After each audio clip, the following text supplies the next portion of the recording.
Hola colega prevencionista, te saluda tu amigo Abel y hoy vamos a hablar sobre materiales peligrosos.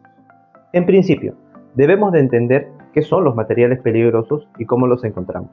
Podemos definir a los materiales peligrosos como toda sustancia sólida, líquida o gaseosa que por sus características físicas, químicas o biológicas pueden ocasionar daños a los seres humanos, al medio ambiente y a los bienes materiales.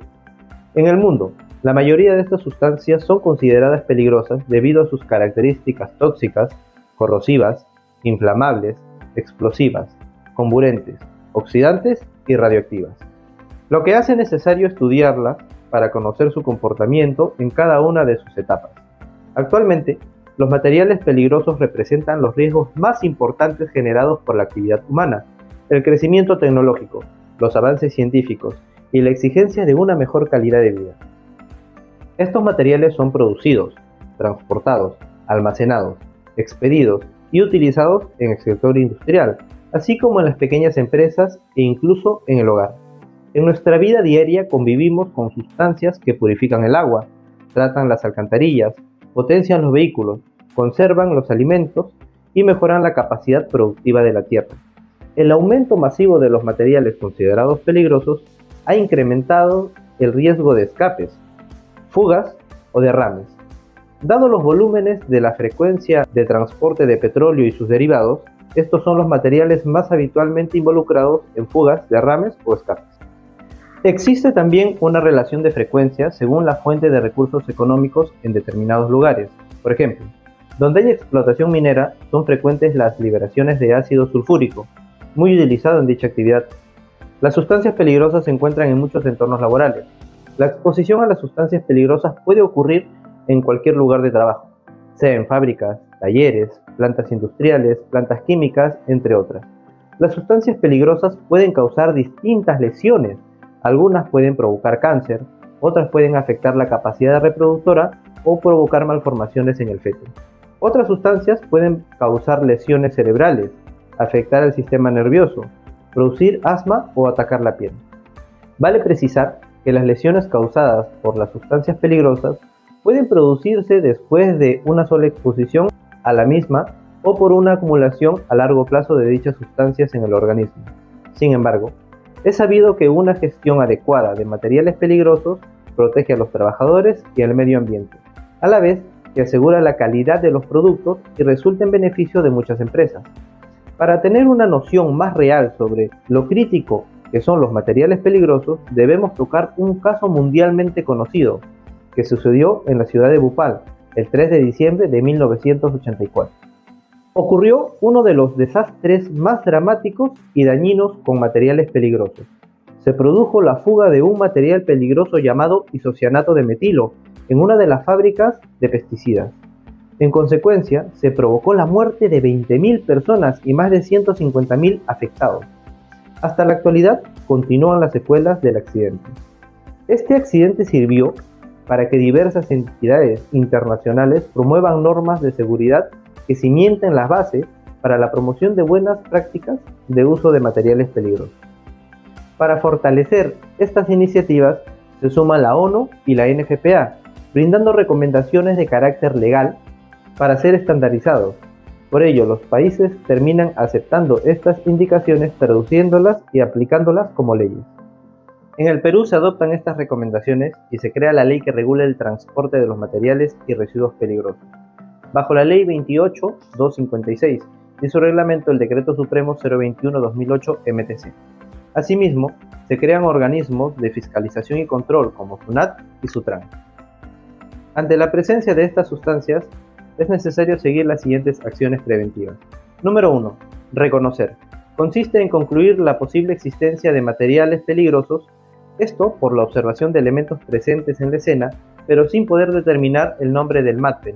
Para ello, disponemos de algunas herramientas tales como la naturaleza del lugar del incidente, nombres y marcas corporativas, formas y características del contenedor, placas DOT y diamante NFPA 704. Por cierto, la NFPA es una entidad internacional voluntaria, creada para promover la protección y prevención contra el fuego.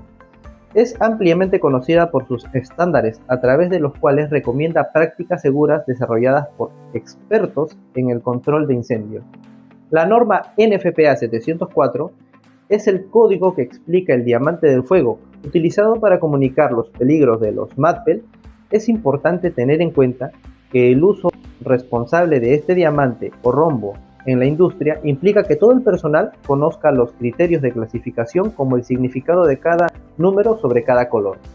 La norma NFPA 704 establece un sistema de identificación de riesgos para que, en un eventual incendio o emergencia, las personas afectadas puedan reconocer los riesgos de los materiales y sus niveles de peligrosidad respecto al fuego y diferentes factores. Establece a través de un rombo seccionado en 4 partes de diferentes colores.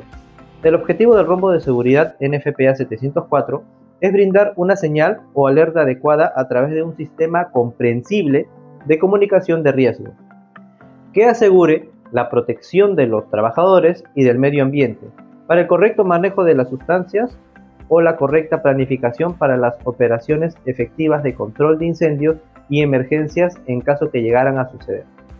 El rombo de seguridad es de uso obligatorio en los contenedores de sustancias químicas y debe estar presente en instalaciones industriales, comerciales e institucionales para obtener medidas de protección adicionales, tales como ventilación para materiales que planteen un peligro a la salud. El sistema consiste en asignar colores y números y dar una clasificación a un producto, manejando una escala del 0 al 4. Dependiendo del grado de su peligrosidad. Cada uno de estos peligros está asociado a un color específico. Las 4 divisiones tienen colores asociados con un significado. Rombo rojo representa el riesgo de inflamabilidad, es decir, el grado de susceptibilidad de los materiales de quemarse. Dependiendo de la condición o propiedades del material, podrá arder bajo algunas condiciones específicas, pero no podrá arder bajo otras. Va desde el 0, cuando no es inflamable, a 4 cuando es altamente inflamable. El riesgo de incendio. Cuando lleva el número 4, debajo de los 22 grados centígrados. Cuando lleva el número 3, puede inflamarse por debajo de los 38 grados centígrados. Cuando lleva el número 2, debajo de los 93 grados centígrados. Cuando lleva el número 1, sobre los 93 grados centígrados. Y cuando lleva el número 0, no se inflama. El rombo azul representa el peligro a la salud. Se refiere básicamente a la capacidad de un material de causar daño a la salud a través del contacto o entrando al cuerpo a través de las diferentes vías de entrada, como son inhalación, ingestión y contacto térmico. Los daños a la salud resultantes del calor del fuego o debido a la fuerza de onda expansiva de una explosión no están considerados en este sistema. Según el grado del peligro del rombo azul, cuando lleva el número 4 puede ser letal. Cuando lleva el número 3 puede causar lesiones graves o permanentes. Cuando lleva el número 2 pueden causar incapacidad temporal o lesiones residuales. Cuando lleva el número 1 puede causar irritación significativa. Al llevar el número 0 no ofrecería peligro más allá de los materiales combustibles ordinarios. Rombo amarillo.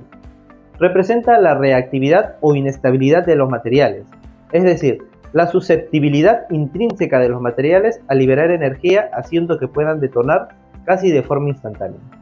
Su nivel de peligrosidad va de acuerdo a los números establecidos. Cuando lleva el número 4 puede explotar con facilidad a temperaturas y presiones normales. Con el número 3 puede explotar en caso de golpe o calentamiento, pero que requiere una fuente de iniciación fuerte o que deben calentarse bajo confinamiento antes de la ignición. Cuando lleva el número 2 quiere decir que es inestable en caso de cambio químico violento a temperaturas y presiones elevadas. Con el número 1 es inestable si se calienta. Son normalmente estables, pero que pueden volverse inestables a temperaturas o presiones elevadas.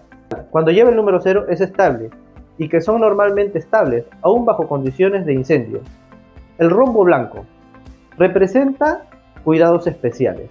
Se utiliza en sustancias que constituyen un riesgo muy específico, como la reactividad con el agua, propiedades oxidantes de los materiales que causan problemas especiales y sustancias alcalinas. Los riesgos especiales podemos identificarlos cuando lleva una W, significa reacciona con el agua. Cuando lleva una OX o una OXY, quiere decir que es oxidante. Cuando dice COR, significa corrosivo. Cuando dice bio, está refiriéndose a biológico. Cuando lleva CRYO, quiere decir que es criogénico, o sea, se encuentra por temperaturas por debajo de los menos 200 grados centígrados. Cuando lleva la XN, significa que es nocivo o de propagación importante. Ahora veamos qué significa identificar el mate.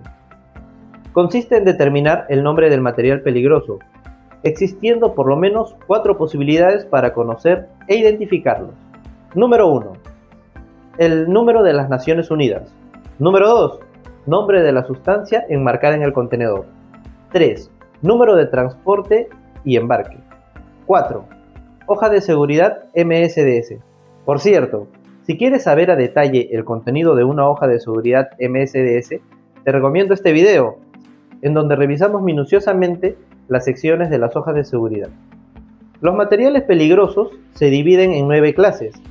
Las veremos y revisaremos para comprenderlas mejor. Clase 1. Explosivos. Se considera en este grupo sustancias explosivas, sustancias pirotécnicas y artículos explosivos. Clase 2. Gases. Con sus respectivas subdivisiones. 2.1. Gases inflamables. 2.2. Gases no inflamables y no tóxicos. 2.3. Gases tóxicos. Clase 3. Líquidos inflamables. Clase 4. Sólidos inflamables. Se subdividen en 3. 4.1. Sólidos que en condiciones normales es inflamable y pueden favorecer incendios por fricción. 4.2. Son sustancias que al contacto con el aire son espontáneamente inflamables. 4.3. Son sustancias que en contacto con agua despiden gases inflamables y tóxicos. Clase 5. Sustancias oxidantes, peróxidos orgánicos. Se subdividen en 2. 5.1. Sustancias que causan o contribuyen a la combustión por liberación de oxígeno. 5.2. Peróxidos orgánicos. Compuestos orgánicos capaces de descomponerse de forma explosiva o son sensibles al calor o fricción. Clase 6. Sustancias venenosas y sustancias infecciosas. Se subdividen en 2. 6.1. Sólidos o líquidos venenosos por inhalación de los vapores. 6.2. Materiales que contienen microorganismos patógenos. Clase 7. Materiales radioactivos. Clase 8. Sustancias corrosivas. Clase 9. Misceláneos, cuyo pictograma consiste en rayas verticales negras en la mitad superior sobre un fondo blanco. Abarca otros materiales regulados como sustancias de un relativo peligro y que representan un riesgo que no pueden ser incluidas en cualquiera de las clases anteriores. Pueden ser anestésicos o nocivos o causar irritaciones. Podríamos mencionar al naftaleno, cloroformo, cal viva, materiales magnetizados, elementos de limpieza casera, etc. Y de suceder una emergencia, ¿cómo deberíamos actuar ante un incidente con materiales peligrosos? Ante un incidente con MAT, el manejo correcto de la información garantiza la seguridad de los primeros respondedores. Los incidentes con materiales peligrosos pueden ser resueltos con éxito solo cuando se tiene como prioridad la salud y seguridad de quienes responden primero. La escena es manejada de manera sistemática. Al llegar a la escena, ubicarse a favor del viento, aproximándose siempre con el viento a sus espaldas, a una distancia no menor de 100 a 150 metros del incidente. Evaluar e informar la situación a la central de bomberos marcando el 116, indicando la forma del contenedor, si es visible el número de las Naciones Unidas, que consta de 4 dígitos, y los colores y números del rombo o placas de OTE. Debemos recordar que una correcta información a la central de bomberos servirá para que ellos respondan y envíen las unidades especializadas para resolver el incidente.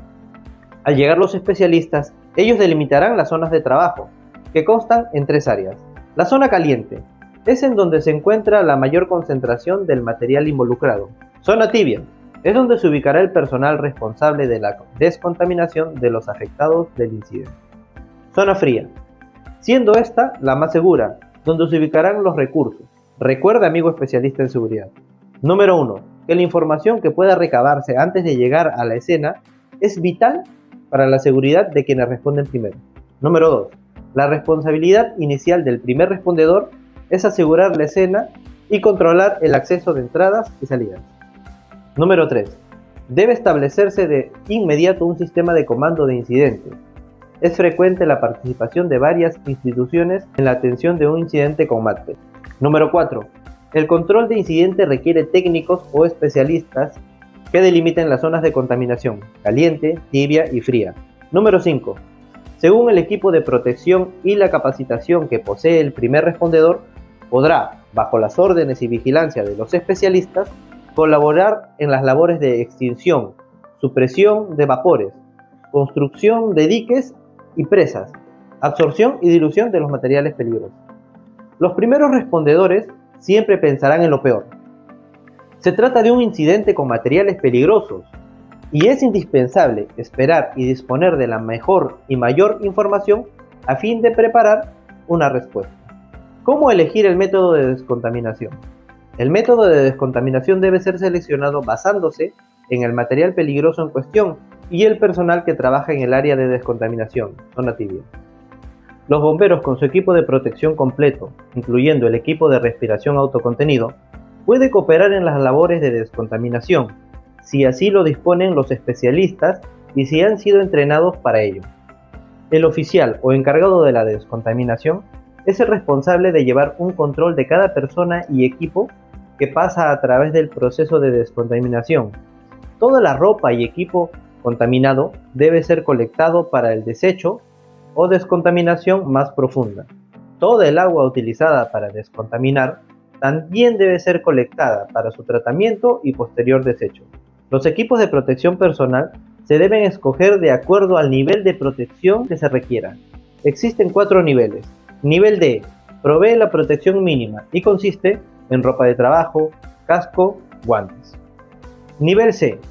Consiste en ropa resistente a químicos, mascarilla con filtro purificador de aire, botas resistentes a productos químicos, guantes resistentes a productos químicos, etc. En el nivel B, consiste en un traje no encapsulado resistente a salpicaduras químicas, equipo respiratorio autocontenido, traje manga larga resistente a sustancias químicas, botas resistentes a sustancias químicas, guantes de doble capa resistente a sustancias químicas. Nivel A es el máximo nivel de protección. Consiste en un traje totalmente encapsulado resistente a químicos, equipo de protección respiratoria autocontenida, guantes de doble capa resistentes a sustancias químicas, botas resistentes a sustancias químicas y el sellado periférico entre el traje, guantes y botas. Plan de respuesta a emergencias MATPEL. Durante cualquier etapa del ciclo de vida de las sustancias químicas peligrosas, existe la posibilidad de enfrentarse a situaciones de emergencia, tales como incendios, explosiones, fugas o derrames. Estas emergencias se pueden prevenir aplicando normas legales y técnicas relacionadas con el manejo adecuado de combustibles, equipos eléctricos, fuentes de calor y sustancias peligrosas, propias de la actividad económica de una organización. No obstante el cumplimiento de lo anterior, siempre se debe estar preparado para responder ante una emergencia. La preparación ante emergencias debe llevarse a cabo indistintamente del tamaño de la organización o del riesgo que ésta genere, para dar pronta respuesta a una emergencia. La organización debe tener diseñado un plan de emergencias. Este es aquel en el cual se definen las políticas, la organización y los métodos que indican la manera de enfrentar una situación de emergencia o desastre, tanto en lo general como en lo particular. Su objetivo es proporcionar un conjunto de directrices e información destinadas a la adopción de procedimientos técnicos y administrativos estructurados para facilitar las respuestas rápidas y eficientes en situaciones de emergencia. En términos generales, un plan debe tener las siguientes características: posibilitar la restricción de los daños en un área determinada, previamente designada, para evitar que los impactos sobrepasen los límites de seguridad preestablecidos. Contemplar las acciones necesarias para evitar que situaciones internas o externas de las instalaciones involucradas en el accidente contribuyan a su agravamiento. Ser un instrumento práctico que facilite las respuestas rápidas y eficaces en situaciones de emergencia. Ser lo más sencillo posible y contemplar clara y objetivamente las atribuciones de responsabilidades de las personas involucradas. Un plan de emergencia se divide en 3 niveles principales de preparación y respuesta. Nivel 1, destinado al personal que en el desarrollo de su actividad diaria pueden verse involucrados de manera directa, siendo los primeros en realizar algún tipo de acción. Con este nivel de competencia, el personal adquirirá la destreza y la formación necesaria para reconocer de forma rápida la presencia de sustancias peligrosas involucradas en una emergencia y los riesgos asociados a la misma. Asimismo, proporcionará la información necesaria sobre la emergencia a personal adiestrado en tareas de intervención de manera segura. Nivel 2.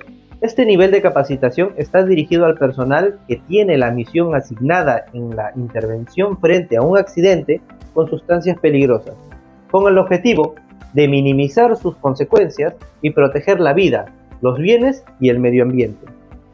El nivel 2 está diseñado para adquirir las competencias necesarias de respuesta ante esta tipología de emergencias mediante una estrategia defensiva, controlando la liberación de sustancias y evitando la propagación del incidente.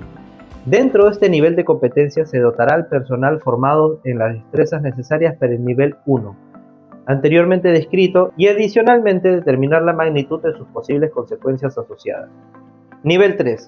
Destinado al personal que dentro de sus funciones tiene la misión de responder ante el derrame o fuga producida con el fin de controlarlo. Por tanto, será necesario la capacitación en el uso de protección térmica y respiratoria, así como otros equipos especializados para estas funciones. El personal adiestrado adquirirá las competencias para realizar una valoración de riesgos, identificar los procedimientos de actuación más adecuados en base a las sustancias implicadas, utilizando las estrategias ofensivas o defensivas de acuerdo a la situación más idónea. Bueno, eso ha sido todo de mi parte. Espero que estos ejemplos les hayan servido para poder comprender mejor estos temas en materia de seguridad. Me despido y recuerda tener siempre un enfoque preventivo.